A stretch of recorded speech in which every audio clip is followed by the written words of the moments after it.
কি বলবেন, ঈশ্বর কি আছে? আপনার কথার সূত্র ধরে আমার যে কথাটা প্রথমেই মনে পড়ছে, যে পৃথিবীর সবচেয়ে বড় দুর্নীতি হচ্ছে আজ পর্যন্ত ঈশ্বর, আল্লাহ, গডের নামে যে টাকা দেওয়া দিয়েছে সাধারণ মানুষ, তার একটা টাকাও তাদের কাছে পৌঁছয়নি। ফলে ঈশ্বর নেই, এই সূত্র ধরেই প্রমাণ করা যায়। সাধারণ মানুষের অসহায়তা, প্রাচীনকাল থেকে মানুষ যেই প্রশ্নের উত্তর খুঁজে পায়নি, সেইখানে সে একটা বড় শক্তির কথা ভেবেছে। কারণ আজকের যে সভ্যতার মধ্যে আমরা দাঁড়িয়ে আছি, এই সভ্যতার ডেফিনেশন হচ্ছে হাজার হাজার প্রশ্নের উত্তর। মানুষ প্রশ্ন করেছে, উত্তর নিজেই দিয়েছে। যেই প্রশ্নের উত্তর পায়নি, সেখানে গিয়ে সে একটা অলৌকিক অতিপ্রাকৃতিক শক্তির কথা ভেবেছে। নমস্কার বন্ধুরা। বন্ধুরা, আপনারা এতক্ষণ যে ভিডিওটা শুনলেন, সেখানে বক্তা একটা খুবই ইন্টারেস্টিং কথা বলতে চাইছেন। তিনি বলতে চাইছেন, প্রাচীন যুগে মানুষ যখনই কোনো প্রশ্নের উত্তর খুঁজে পেত না, তখনই সে তার পিছনে একটা অলৌকিক শক্তি বিশ্বাস করত। আর সেখান থেকেই নাকি এই ঈশ্বর ধারণার জন্ম। যেমন ধরুন, প্রাচীনকালে যখন বিদ্যুৎ চমকাতো, মানুষ জানতো না এর পিছনের কারণ কি, এর পিছনের বিজ্ঞান কি। তখন তারা ভাবতো ভগবান রেগে গেছেন, তাই বিদ্যুৎ চমকাচ্ছে। আজও অনেক নাস্তিক বা যারা ঈশ্বরে বিশ্বাস করেন না, তাদের মুখ থেকে আমরা প্রায়শই এই কথা শুনতে পাই, যা বোঝা যায়নি, যেই প্রশ্নের উত্তর খুঁজে পাওয়া যায়নি, সেটাই ঈশ্বর। শুনতে যুক্তিসঙ্গত মনে হলেও এটা কি সত্যি ঠিক? চলুন আজ এর একটু গভীরে যাওয়া যাক। সত্যিই কি কুসংস্কার বা অজানার ভয় থেকে ঈশ্বর ধারণা এসেছে, নাকি এর পেছনে আরও কোনো বড় রহস্য আছে? প্রথমেই আপনাদের একটা কথা পরিষ্কার করে বলি, যা বোঝা যায়নি সেটা যে ঈশ্বর, এই যুক্তিটা একদমই ঠিক নয়। কারণ মানুষ যখন নতুন কিছু আবিষ্কার করে, তখনও তো ঈশ্বরের ধারণা হারিয়ে যায় না। প্রাচীনকালে মানুষ ঈশ্বরকে মানত। আজ আমাদের বিজ্ঞান, আমাদের সায়েন্স এত উন্নত হয়েছে, এত এগিয়ে গেছে, অনেকেই ঈশ্বরে বিশ্বাস করে। তার মানে বিজ্ঞানের উন্নতি হলেও ঈশ্বর ধারণা কিন্তু বদলায়নি। আর আমাদের ভারতীয় ইতিহাসে তো এমন অনেক মনীষী আছেন, যারা একদিকে ছিলেন প্রচণ্ড বিজ্ঞান মনস্ক, আবার অন্যদিকে ঈশ্বর বিশ্বাসী। যেমন ধরুন, শূন্যের আবিষ্কারক আর্যভট্ট, অনুপরমাণু ধারণা দিয়েছিলেন মহর্ষি কনাদ। চিকিৎসাশাস্ত্রে অর্থাৎ মেডিকেল সায়েন্স ছিলেন চরক ও সুশ্রুত, যোগশাস্ত্রে পতঞ্জলি। তারা সবাই জ্ঞানী বিজ্ঞানী ছিলেন, তবুও তারা ঈশ্বরকে মানতেন। তাহলে বিজ্ঞানের সঙ্গে, বিজ্ঞান মানার সঙ্গে ঈশ্বরকে না মানার কোনো যুক্তি আমি খুঁজে পাই না। আজকে আমরা প্রথমে দেখব ওয়েস্টার্ন সায়েন্টিস্টদের কথা। কারণ ভারতবর্ষে অনেকের কাছেই এই ওয়েস্টার্ন সায়েন্টিস্টরা কি বলেছে সেটাই বড় হয়ে দাঁড়ায়। কারণ আজকাল অনেকেই বলে থাকে যে ওয়েস্টার্ন সায়েন্টিস্টরা অর্থাৎ পশ্চিমের বিজ্ঞানীরা নাকি ঈশ্বর মানতেন না, কিন্তু সত্যিটা সম্পূর্ণ আলাদা। চলুন দেখি, আজকে আমরা দেখি একজন বিখ্যাত বিজ্ঞানীর কথা, স্যার আইজ্যাক নিউটন।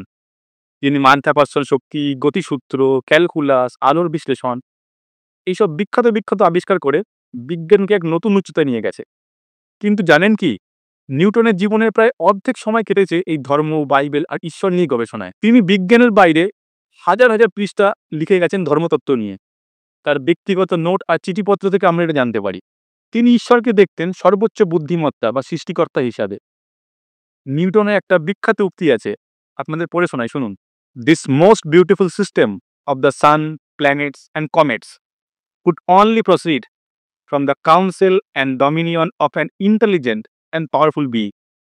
বাংলায় এর সোজা কথায় অর্থ দাঁড়ায়, সূর্য, গ্রহ, এই ধূমকেতু, এই যে সুন্দর ব্যবস্থা, এই সবগুলি কোনো বুদ্ধিমান বা শক্তিশালী সত্তার পরিকল্পনা থেকেই এসেছে। মানে তিনি স্পষ্টভাবে বলছেন, এই প্রকৃতির বিভিন্ন নিয়মের পিছনে আছেন একজন বুদ্ধিমান স্রষ্টা। আর একটা দারুণ কথা তিনি বলেছিলেন, in the absence of any other proof, the থাম alone would convince me the God existence. অর্থাৎ অন্য কোনো প্রমাণ না থাকলেও শুধু মানুষের এই আঙুলের গঠনই তাকে নাকি ঈশ্বরের অস্তিত্ব বিশ্বাস করাতে যথেষ্ট। তাহলে দেখতেই পাচ্ছেন, নিউটনের কাছে বিজ্ঞান মানে ছিল ঈশ্বরকে অস্বীকার করা নয়, বরং তার সৃষ্টিকে বোঝার উপায়। তবে একটা জিনিস এখানে মনে করে দেওয়া ভালো বা ক্লিয়ার করে দেওয়া ভালো, নিউটনের যে ঈশ্বরের ধারণা ছিল তা কিন্তু প্রচলিত যে গির্জার ধারণা ছিল তার থেকে সম্পূর্ণ আলাদা। তিনি ট্রিনিটি অর্থাৎ তিন রূপের ঈশ্বরের ধারণায় মানতেন না। তিনি ঈশ্বরকে মানতেন এক ও সর্বশক্তিমান স্রষ্টা হিসাবে। তার এক লেখায় তিনি বলেছেন, God is eternal and infinite, he governs all things and know all things that are or can be done. অর্থাৎ ঈশ্বর চিরন্তন ও অসীম, তিনি সব কিছু শাসন করেন এবং সব কিছু জানেন। তাহলে আমরা বুঝতেই পারছি বিজ্ঞানে অনেক মহান ব্যক্তি ঈশ্বরকে মানতেন। তারা বিশ্বাস করতেন যে বিজ্ঞানের নিয়মই ঈশ্বরের ভাষা। The law of science is the language of God. চলুন এবার আমরা আসি ভারতীয় দার্শনিক, ভারতীয় ঋষিমুনিদের কথায়। তাদের মতে ঈশ্বর সম্বন্ধে তাদের কি ধারণা ছিল। ভারতীয় মতামত কিন্তু খুবই ইন্টারেস্টিং আর খুবই ইউনিক। ভারতীয় ঋষিরা কিন্তু অনেক বেশি সাহসী ছিল, অনেক বেশি ডেসপারেট। তারা কিন্তু স্পষ্টতই স্বীকার করে গেছে যে আমাদের জ্ঞানের একটা লিমিট আছে। আমাদের এই যে সেন্স অর্গান, আমরা যার দ্বারা জ্ঞান অর্জন করি, সেইগুলির কিন্তু জ্ঞান অর্জন করার একটা লিমিট আছে। তা কখনোই পুরো সত্যকে প্রকাশ করতে সমর্থ নয়। তাদের মতে ঈশ্বর সম্বন্ধীয় জ্ঞানকে ইন্দ্রিয়ের মাধ্যমে প্রকাশ করা সম্ভব নয়। আমরা উপনিষদে দেখতে পাই একটা কথা বলা আছে, ন তত্ত্ব চক্ষু গচ্ছতি, ন বাগ গচ্ছতি, ন মন, ন বিদ্ম, ন বিজানীম। এর সহজ অর্থ হলো, সেখানে আমাদের চোখ যেতে পারে না, বাক্য সেখানে পৌঁছাতে পারে না, মনও নয়। সেই ঈশ্বরকে আমরা জানতেও পারি না, আবার জেনেও কারো কাছে তাকে জানাতে পারি না। এই কথাগুলোর মূল বক্তব্য হচ্ছে যে আমাদের যে সেন্স অর্গান, তার একটা লিমিটেশন আছে। আমরা ঠিক সেই লিমিটেশনগুলোকে কখনোই অতিক্রম করতে পারি না। যেমন ধরুন, একটা কুকুরের যতটা ঘ্রাণ শক্তি, যতটা তীব্র, আমাদের কিন্তু জ্ঞানের দিক দিয়ে বা আমরা কিন্তু সুখে ততটা কিন্তু আমরা জ্ঞান অর্জন করতে পারবো না একটা কুকুর যতটা পারে। সেই রকমই একটা বাজ পাখি তার চোখ দিয়ে যতদূর দেখতে পারে, আমাদের চোখ কিন্তু তার তুলনায় কিছুই নয়। তাহলে এর থেকে প্রমাণিত হয় আমাদের যে সেন্স অর্গানগুলো আছে, যার সাহায্যে আমরা জ্ঞান লাভ করি, তা কখনোই পুরো সত্যকে ব্যক্ত করতে পারছে না। তার মানে এই দাঁড়ায় আমাদের জানার পিছনে একটা অনন্ত না জানা, অজানা সমুদ্র পড়ে আছে, যেটা ইন্দ্রিয়গুলোর সাহায্যে জানতে পারি না। কিন্তু আমরা একটু আভাস পাই। যদি আমরা একটু চিন্তা করি, আমরা দেখব যখনই আমরা কোনো জিনিস জানতে চাই বা শিখতে চাই, আমরা তখনই দেখি সেই বিষয়টা কিন্তু এন্ড নেই বা শেষ নেই। যেমন উদাহরণ দিই, ধরুন আমাদের ইচ্ছা হলো আমরা স্টক মার্কেট সম্বন্ধে জ্ঞান অর্জন করব। এখনকার দিনে সবাই অল্প বিস্তর এই মার্কেট সম্বন্ধে কিন্তু জ্ঞান অর্জন করতে ইচ্ছুক। যখনই আমরা একটু অগ্রসর হই, একটু পড়াশোনা শুরু করি, আমরা দেখতে পাই যে স্টক মার্কেটের জ্ঞান কিন্তু সীমাবদ্ধ না। আপনি যত জানবেন ততই আপনার জানা কখনো শেষ হবে না।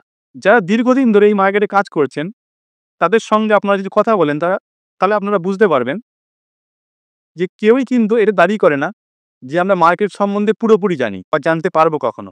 আবার আপনি অন্য ক্ষেত্রে খেলাধুলা সম্বন্ধে চিন্তা করুন। কোনো খেলোয়াড় কিন্তু পারফেকশন অ্যাচিভ করতে সমর্থ নয়, সে যত বড়ই প্লেয়ার হোক। সবসময় কিন্তু তার উন্নতি করার সম্ভাবনা থেকেই যায়। এইভাবে আপনারা যে ক্ষেত্রেই দেখুন, যখনই ভাববেন আমরা একটু চেষ্টা করলেই কোনো জ্ঞানকে বা কোনো স্কিলকে আয়ত্ত করতে পারবো, তখনই আমরা দেখি সেই বিষয়টা অনন্ত আকার, লিমিটলেস আকার ধারণ করে, যেন তার কোনো শেষ নেই। বিজ্ঞানীরা 100 বছর আগে ভেবেছিল ইলেকট্রন, প্রোটন, নিউট্রন আবিষ্কারের পর তাদের আবিষ্কার থেমে যাবে, কিন্তু এখন তারা আরও নতুন বিষয় আবিষ্কার করছে। আর যত দিন যাবে, আরও 300-400 বছর পরে তারা আবার কিছু নতুন আবিষ্কার করবে, যার কখনো শেষ নেই। ভারতীয় ঋষিরা কিন্তু এই ব্যাপারটা খুব ভালোভাবে বুঝতে পেরেছিলেন যে ইন্দ্রিয়ের দ্বারা এই জগতে সম্পূর্ণ জ্ঞান কখনোই সম্ভব নয়। কারণ যে বিষয়টি সম্বন্ধে আপনি জ্ঞান অর্জন করতে চান, সেটি অনন্ত, তার কোনো শেষ নেই, তার কোনো লিমিট নেই। আর এই অনন্ত সম্ভাবনাকেই ভারতীয় দর্শনশাস্ত্রে বা ভারতীয় ধর্মশাস্ত্রে ঈশ্বর বলে আখ্যা দেওয়া হয়েছে।